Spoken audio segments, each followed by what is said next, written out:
Hello, അസ്സലാമു അലൈക്കും. നമുക്ക് അടിപൊളി ഒരു പുഡിംഗ് റെസിപ്പിയാണ്. വൈറ്റ് ചോക്ലേറ്റ് പുഡിംഗ് വിത്ത് ബട്ടർസ്കോച്ച് സോസ് ടോപ്പിംഗ് ചെയ്തിട്ടുള്ള നല്ല കിടു ടേസ്റ്റ് ഉള്ള ഒരു പുഡിംഗ്. ഇത് കണ്ടോ, അതാ ഞാൻ നല്ല സോഫ്റ്റായിട്ട് നല്ല ടേസ്റ്റുള്ളൊരു പുഡിംഗാണ്. എല്ലാവർക്കും എന്തായാലും ഇഷ്ടം. ഞാനിവിടെ ഗസ്റ്റ് വരുമ്പോൾ ഒക്കെ ഉണ്ടാക്കുന്നൊരു പുഡിംഗാണ് ഇത്. അപ്പോൾ അവർക്കൊക്കെ നല്ല ഇഷ്ടമായിട്ടുണ്ട്. അതുകൊണ്ടാണ് ഞാൻ നിങ്ങൾക്ക് കൂടെ കാണിച്ചു തരാമെന്ന് വിചാരിച്ചത്. അപ്പോൾ നമുക്ക് ഇങ്ങനെ ചെയ്യാൻ നോക്കാം. ഇതാ നമ്മുടെ വൈറ്റ് ചോക്ലേറ്റ് പുഡിംഗ് ഉണ്ടാക്കാൻ വേണ്ടിയിട്ട് ആദ്യം തന്നെ ഞാൻ ഒരു 5 ഗ്രാം ചൈന ഗ്രാസ് ആണ്. ഇപ്പോൾ ഒരു അരമണിക്കൂറോളായി ഞാൻ കുതിർത്തി വെച്ച ചെറുതായിട്ട് കട്ട് ചെയ്തിട്ട് നമ്മളിപ്പോൾ 500 ml പാലാണ് എടുക്കുന്നത്. അപ്പോൾ അതിന് 5 ഗ്രാം ചൈന ഗ്രാസ് വെള്ളത്തിൽ ഒരു 1/2 കപ്പ് വെള്ളത്തിൽ കുതിർത്തി വെച്ചാൽ ഇനി ഞാനിത് ഈ ചൈന ഗ്രാസ് ഒന്ന് മെൽറ്റ് ചെയ്യാൻ വെക്കുകയാണ് ചെറിയ തീയിൽ വെച്ചിട്ട്. ഇനി നമുക്കില്ലേ ചൈന ഗ്രാസ് ഉരുക്കി വരുന്ന സമയം കൊണ്ട് ഞാൻ ഒരു 500 ml പാലെടുത്തിട്ടുണ്ട് ഒരു കടായിൽ ഒരു പാത്രത്തിൽ. അപ്പോൾ ഇതിലേക്ക് 500 ml ആണ് 2 കപ്പ്. ഇതിലേക്ക് ഞാൻ 1/2 ടിന്ന് മിൽക്ക് മെയ്ഡാണ്. 1/2 ടിന്ന് മിൽക്ക് മെയ്ഡ് ചേർത്ത് കൊടുത്തിട്ട് നന്നായിട്ട് ഈ പാലുമായിട്ട് യോജിപ്പിക്കണം. അല്ലാതെ എന്നാൽ അടി പിടിച്ചു മിൽക്ക് മെയ്ഡ് ഒക്കെ. ഞാൻ നന്നായിട്ട് യോജിപ്പിച്ച് കൊടുക്കുകയാണെ.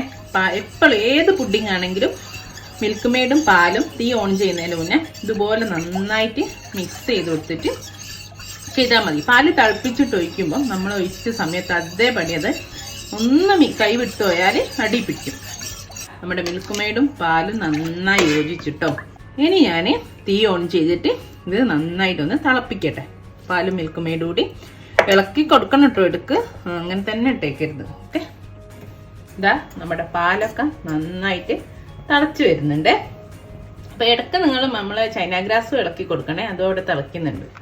ഇടയ്ക്കിടയ്ക്ക് ഇളക്കി കൊടുക്കണേ. ഇനി ഞാൻ നമ്മളെ വൈറ്റ് ചോക്ലേറ്റ് ആണ് ഒരു 1/2 കപ്പോളുണ്ട്. ഒരു 100 ഗ്രാമിൻ്റെ അടുത്തോളുണ്ട്. ബാറങ്ങൾക്ക് ഏത് വേണമെങ്കിലും ഉപയോഗിക്കാം. നമ്മളെ ഈ മിൽക്കി ബാറൊക്കെ ഉണ്ടല്ലോ, അതുപോലത്തെ വൈറ്റ് ചോക്ലേറ്റ് എടുത്താലും മതി കേട്ടോ. അപ്പോൾ ഞാൻ ഇതിലേക്ക് ചേർത്ത് കൊടുക്കട്ടെ. അതേപോലെ തന്നെ ഞാൻ ഒരു 25 ഗ്രാം ബട്ടർ എടുത്ത് വെച്ചിട്ടുണ്ട്. അതും ഇതിൻ്റെ കൂടെ ചേർത്ത് കൊടുത്ത് മിക്സ് ചെയ്ത് കൊടുക്കട്ടെ. നമ്മുടെ ചൈന ഗ്രാസിലെ ഒക്കെ നന്നായിട്ട് മെൽറ്റായി വന്നിട്ടുണ്ട്. ഇതിന് നമ്മളെ പാൽ മിക്സിലേക്ക് നമുക്കൊന്ന് ഒരു അരിപ്പയിലൂടെ ഒഴിച്ചു കൊടുക്കാം. നമ്മളെ ചൈന ഗ്രാസും ഉരുക്കിയൊക്കെ ഒഴിച്ച് നന്നായിട്ട് മിക്സ് ചെയ്തിട്ടുണ്ട്. ഈ സമയത്ത് നമുക്ക് മധുരം ഒന്ന് നോക്കാം. മധുരം നോക്കിയിട്ട് എന്തായാലും കുറച്ച് മധുരം വേണ്ടി വരും. പിന്നെ തീരെ മധുരം ഇഷ്ടമല്ലാത്തവർക്കാണ് ഇത് തന്നെ മതിയാവും. കാരണം ചോക്ലേറ്റിൻ്റെ മിൽക്ക് മെയ്ഡൊക്കെ ഒഴിച്ചിട്ടുണ്ടല്ലോ. ഞാൻ ഒരു 2 ടേബിൾ സ്പൂൺ പഞ്ചസാര ഇടുകയാണ്. എന്നിട്ട് മിക്സ് ചെയ്ത് കൊടുക്കാം. ഞാൻ തീ നന്നായി കുറച്ചുണ്ട് കേട്ടോ. തീ നന്നായി കുറച്ച് ഇനി ഓഫാക്കുന്നതിനും കുഴപ്പമില്ല. ഒരു 100 ml ഫ്രഷ് ക്രീമാണ്. ഇതുകൂടി ചേർത്ത് നല്ലൊരു ടേസ്റ്റ് ആയിരിക്കും. അപ്പോൾ ഞാൻ ഇതുകൂടി ചേർത്തിട്ട് നന്നായിട്ട് മിക്സ് ചെയ്തിട്ട് തീ അങ്ങ് ഓഫ് ചെയ്യട്ടെ.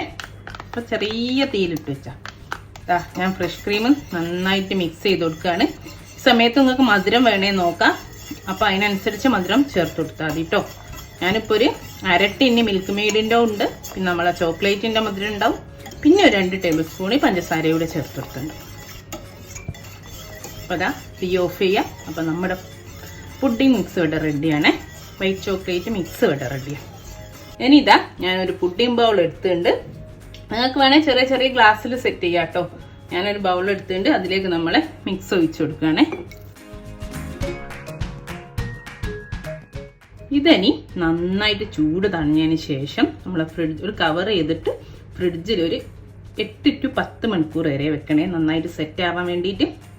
അപ്പോൾ അതിനുശേഷം നമുക്ക് ഇതിൻ്റെ മുകളിൽ ഒരു ബട്ടർസ്കോച്ച് സോസ് കൂടി ഉണ്ടാക്കി വയ്ക്കേണ്ടത്. നമ്മൾ സെർവ് ചെയ്യുന്നതിൻ്റെ തൊട്ട് മുമ്പ് ചെയ്താൽ മതി. അപ്പോൾ ഇതൊന്ന് നമുക്ക് ഫ്രിഡ്ജിൽ വെച്ചെടുക്കാം ഒരു 10 മണിക്കൂർ. നമ്മളെ പുഡിംഗ് ഒക്കെ ഏകദേശം സെറ്റായി 10 മണിക്കൂർ കഴിഞ്ഞിട്ടുണ്ട്. അപ്പോൾ ഫ്രിഡ്ജിൽ തന്നെ ഇരിപ്പുണ്ട്. ഇനി നമുക്ക് അതിൻ്റെ മേലെ ഒഴിക്കാൻ ഒരു ബട്ടർസ്കോച്ച് സോസ് ഉണ്ടാക്കാം. അപ്പോൾ അതിന് വേണ്ടിയിട്ട് ഞാൻ ഒരു ഫ്രൈ പാൻ വെച്ച്, കുറച്ച് അടി പരന്ന ഫ്രൈ പാനാണ് എപ്പോഴും നല്ലത്. ചൂടാൻ വെച്ചിട്ടുണ്ട്. നല്ലോണം ചൂടാവട്ടെ ആദ്യം. അപ്പോൾ നല്ലോണം ചൂടായിട്ടുണ്ട്. അപ്പോൾ അതിലേക്ക് ഞാൻ ഒരു 1/4 കപ്പ് പഞ്ചസാര നമുക്കൊന്ന് കാരമലൈസ് ചെയ്തെടുക്കണേ. അപ്പോൾ ഒന്ന് നിരത്തിയിട്ട് കൊടുക്കാം പഞ്ചസാര എല്ലാ ഭാഗത്തേക്കും. അപ്പോൾ പെട്ടെന്ന് തന്നെ മെൽറ്റായി കിട്ടിക്കോളൂ. പഞ്ചസാര ഒക്കെ മെൽറ്റായി നമ്മൾ കളർ ചേഞ്ച് ചെയ്യാൻ തുടങ്ങിയിട്ടുണ്ട്. ഈ കളർ ചേഞ്ച് ആയി ചെയ്ത് തുടങ്ങിയാൽ പിന്നെ തീ കുറച്ചിടാം. അതുകൊണ്ടാണ് ആദ്യം ചൂടിൽ പഞ്ചസാര ഇടാൻ പറയുന്നത്. അങ്ങനെ ആകുമ്പോൾ എന്താണെന്നറിയോ, പെട്ടെന്ന് തന്നെ മെൽറ്റായിട്ട് കളർ ചേഞ്ച് ആയി കിട്ടും. പിന്നെ ചെറിയ തീയിലേ ഇടാവേ. ഇതാ നല്ല കളറൊക്കെ മാറി നല്ലൊരു ഗോൾഡൻ ബ്രൗൺ ആയി വന്നിട്ടുണ്ട്. തീ കുറച്ചിടണേ, അല്ലേ കരിഞ്ഞു. അത് ഞാൻ അതിലേക്ക് ഇതാ 1/4 കപ്പ് നമ്മള് ഫ്രഷ് ക്രീം ചേർത്ത് കൊടുക്കുകയാണേ. ഇതാ ഫ്രഷ് ക്രീം ചേർത്തൊന്ന് മിക്സ് ആയതിൻ്റെ കൂടെ തന്നെ നമുക്കൊരു 1/4 കപ്പ് ബട്ടർ കൂടി ചെയ്തെടുക്കാം. അത് 4 ടേബിൾ സ്പൂൺ കേട്ടോ ബട്ടർ കൂടി ചേർത്തെടുത്ത് നന്നായിട്ട് മിക്സ് ചെയ്ത് കൊടുക്കുകയാണേ. ഇതാ നമ്മളെല്ലാം മിക്സ് ചെയ്തു, നന്നായിട്ട് മിക്സ് ചെയ്തു. ഒന്നൊന്ന് തിളച്ച് വരുന്ന തീ ഓഫ് ചെയ്യുക കേട്ടോ. ചെറിയ തീയിൽ വെക്കാതെ അല്ലേ കരിഞ്ഞു പോകും. ഇതാ നമ്മളെ ബട്ടർ സ്കോച്ച് സോസ് ഇവിടെ റെഡി ആട്ടോ. ഇതൊന്ന് തണുത്ത് കഴിഞ്ഞാൽ നമുക്ക് നമ്മളെ പുഡിങ്ങിൻ്റെ മേലെ ഒഴിച്ചു കൊടുക്കാം കേട്ടോ. എന്നിട്ട് നമുക്ക് സെർവ് ചെയ്യാം. പിന്നെ ബട്ടറിൽ ഞാൻ സാൾട്ടഡ് ബട്ടർ ആട്ടോ ഉപയോഗിച്ചത്. അൺസാൾട്ടഡ് ആണെങ്കിൽ ഒരു തുള്ളി ഉപ്പൂടി ചേർത്ത് കൊടുക്കണേ. ഇതാ നമ്മുടെ പുഡിങ് കണ്ടോ, ഞാൻ അതിൻ്റെ കവറൊക്കെ മാറ്റി നന്നായി സെറ്റായി ഇവിടെ വെച്ചിട്ടുണ്ട്. ഇനി അതിൻ്റെ മുകളിലേക്ക് നമ്മളെ സോസ് ഒഴിച്ചു കൊടുക്കാം. സോസ് ഒഴിച്ചിട്ട് എല്ലാ ഭാഗത്തേക്കും സ്പ്രെഡ് ചെയ്ത് കൊടുക്കാം. ഇതാ കണ്ടോ, ഞാൻ എല്ലാ ഭാഗത്തേക്കും ആക്കി കൊടുത്തു. ഞാൻ ആക്കി കൊടുത്താൽ മതി, അപ്പം അങ്ങ് ആയിക്കോളൂ. ഇല്ലെങ്കിൽ ഒരു സ്പാച്ചിലോ സ്പൂണോ വെച്ചിട്ട് ഒന്ന് സ്പ്രെഡ് ചെയ്ത് കൊടുത്താൽ മതി. ഇത്രേ ഉള്ളൂ, നമ്മളെ പുഡിങ് ഇവിടെ റെഡിയാണ്. ഇതിങ്ങനെ തന്നെ കഴിക്കാം, ഇല്ലെങ്കിൽ ഒരു മണിക്കൂർ കൂടെ ഏറ്റവും ഫ്രിഡ്ജിൽ വെച്ചാൽ ഇതും കൂടെ ഒന്ന് നല്ലോണം തണുത്ത് സെറ്റാവും. അങ്ങനെയും കഴിക്കാം കേട്ടോ. അപ്പോൾ ഈ സോസ് ഒഴിച്ച് ഇപ്പം തന്നെ കട്ട് ചെയ്ത് കഴിക്കണമെങ്കിലും കഴിക്കാം. ഇനിയിപ്പോൾ വേണമെങ്കിൽ ഇതിൻ്റെ മേലെ നിങ്ങൾക്ക് നട്ട്സ് പൊടിച്ചത്, അണ്ടിപ്പരിപ്പോ പിസ്ത അങ്ങനെ എന്തെങ്കിലും പൊടിച്ചത് വേണമെങ്കിൽ ഇട്ടിട്ട് ഡെക്കറേറ്റ് ചെയ്യുക. അതും കൂടി ഇതിൻ്റെ കൂടെ കഴിക്കുമ്പോൾ നല്ലൊരു ടേസ്റ്റ് ആയിരിക്കും. ഇല്ലെങ്കിൽ ഒരു കുഴപ്പമില്ല, ഇതന്നെ അടിപൊളി ടേസ്റ്റ്. എല്ലാവരും ഒന്ന് ട്രൈ ചെയ്ത് നോക്കണം കേട്ടോ, എന്തായാലും ഇഷ്ടമാവും നിങ്ങൾക്ക്. ഞാനിപ്പോൾ ഇതാ കുറച്ച് പിസ്ത പൊടിച്ചിട്ടുണ്ട്, അതൊന്ന് സൈഡ് കൂടെ ഇട്ട് കൊടുക്കണേ.